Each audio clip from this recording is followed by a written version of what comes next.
I'm Erin, GetUp's campaign director, and you might recognise Dan Illick to my right. He's been the brain behind many of the ads that you've all been sharing and chipping in to get on the air this week. That's very generous. I also have other vital organs that have contributed to those ads. A heart, a lung, a liver. Let's end there. So we're now 1 week away from going to the polls. Kidney. And we have a lot of updates to share with you on the latest for the election campaign. You probably remember what our three goals were this election year. That was 1, to enrol as many people as possible to vote. 2, get a haircut. 2, keep diversity of voices in the Senate, which means not giving any one party a rubber stamp to do what they want. And 3 is to get the issues that GetUp members care about front and centre on the agenda and in voters' minds. So I'm just going to quickly talk about that third point, which is getting the issues on the agenda, and give you a first look at our scorecards, which are hot off the presses. These are them, and here's the inside.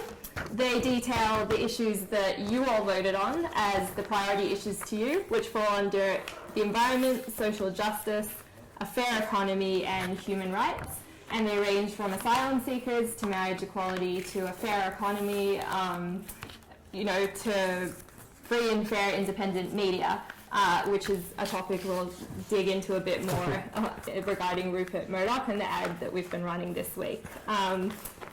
But if you'd like to check out the scorecards in detail, go to www.getup.org.au/scorecard. They also make suburb planes as well. So let me just, here you go, I'll give you one. Here you go. Oh, that was worth it, wasn't it? That's direct action right there. Direct action. That is direct action. So you can go online and check them out for yourself. We have 8 versions, 1 for every state and territory, and also 1 for the electorate of Indi, where there's an independent Cathy McGowan who has a real race ahead of her. So go online, check out the scorecards, getup.org.au/scorecard, and look up the one for your state or your electorate. Volunteers will be handing out over 2 million of these scorecards at booths around the country on election day. Where were they printed? They were printed right here in Australia. Unlike Clive Palmer's. We have 100% recycled right over there. Paper. Yeah, they're very good. Yeah. I think what's great about the scorecard is they really distill the issues for you. Like if you haven't been, you're a GetUp member, so you have been, but unlike a lot of Australians, you don't really kind of keep up with the issues. But the scorecard really simplifies about progressive issues, just who is doing what. Yeah, in a very easy to read manner. That's true, and they also feature quotes from some advocates that might be familiar to you. David Pocock, the Wallabies player, he's speaking about climate change. Jane Caro, social commentator and author, is speaking about education. Julian Burnside about asylum seekers, and Senior Australian of the Year, Shelley Argent, is speaking about marriage equality, not just how it relates to her family and her son, but what she wants for every Australian. So you should definitely check them out, and volunteers around the country will be handing them out on election day. They'll be wearing these t-shirts that I'm sporting in a very recognisable GetUp orange. You look really good in that. Nobody looks good in this, but that's not the point. She looks very good. And if you want to volunteer, already thousands of GetUp members have signed up to volunteer around the country. It's going to be the biggest effort that we've ever had during an election. But if you want to join them, you should go to www.getup.org/volunteer. There are still many booths that need some more helping hands on election day. You'll meet lots of good people. It'll be a lot of fun.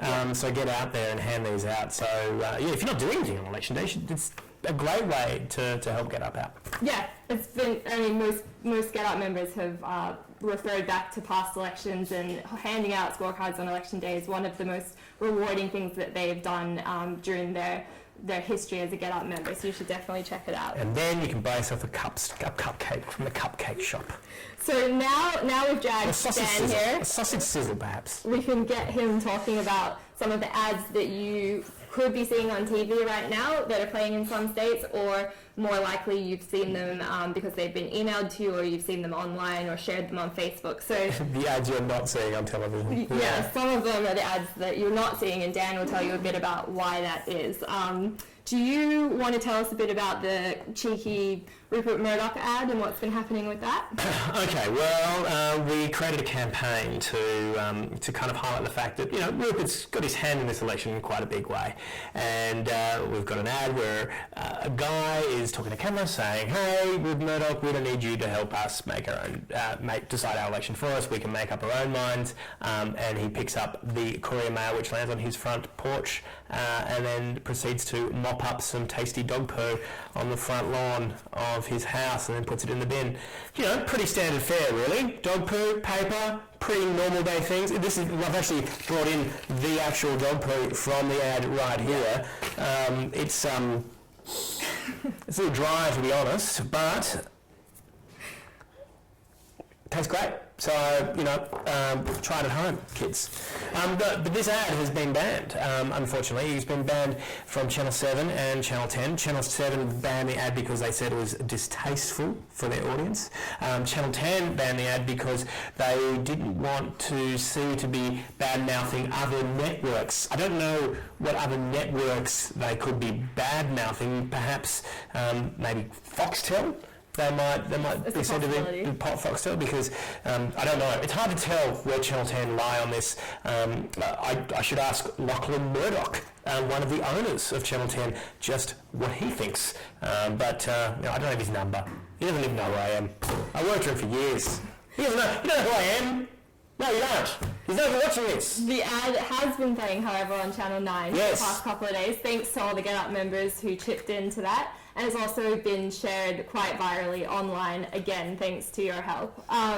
Another ad that we're running right now that you probably received this week is Vote Twice, which is very important, the message about how to vote in the Senate this election. So Dan, do you want to tell us about that? It's a very simple ad to just kind of let you know how the Senate works and why the Senate is important and why you should be voting for, you should be voting once in the lower house, but choose somebody different in the upper house. And hopefully that balance will mean we have a better democracy because the upper house is a house of review where all the bills that get through the lower house go to the upper house and get looked at and scrutinised. And it's really important to have a diversity of voices in the upper house. And that's what you can do. This is probably the most important, the race for the Senate is probably the most important race at the moment for progressive issues. Yeah, especially right now, given that Sportsbet has already started handing out winnings to people who picked Tony Abbott for the election. The House race is looking, a little less tight than in the past. In the Have Senate they really race. started cashing in? Yeah. I'll be right back. I'll go get some. Get back here. But now we'll go and answer some of the questions that have come in today. So Francis in Brisbane wants to know what Vote Twice means. What exactly does that mean? Basically, it's if you have an idea of someone you'd like to vote for in the lower house, vote for somebody different of a different party in the upper house. If we can get a more diverse range of voices in the Senate, that means bills will get heavily scrutinised. It just won't be a rubber stamp for laws to get straight through. Laws will have to have a closer look. It's why the Senate is called the House of Review. Right. It's really important, and it's don't ever think your vote is wasted at all, because if you vote for a party that represents your interests, those guys will then, if they don't get enough votes to get a Senate seat, they will pass on your vote to a party of their preference. So it's really easy, really. Yeah, so the little piece of paper that you get is for the House, and the big piece of paper is for the Senate, and you can either vote below the line or above the line, and we have some helpful resources on those, both through the ad, Vote Twice, through the Game of Seats ad that was a couple of weeks ago that Dan also had a hand in producing, and also online at how to vote as part of our scorecard, www.getup.org/scorecard. Voting below the line is very good because you get to have ultimate control with your vote. If I could suggest anything, just take a pencil that is longer than about that long. It's also very easy to make a mistake, which would mean an informal vote. So if you're not 100% sure, voting above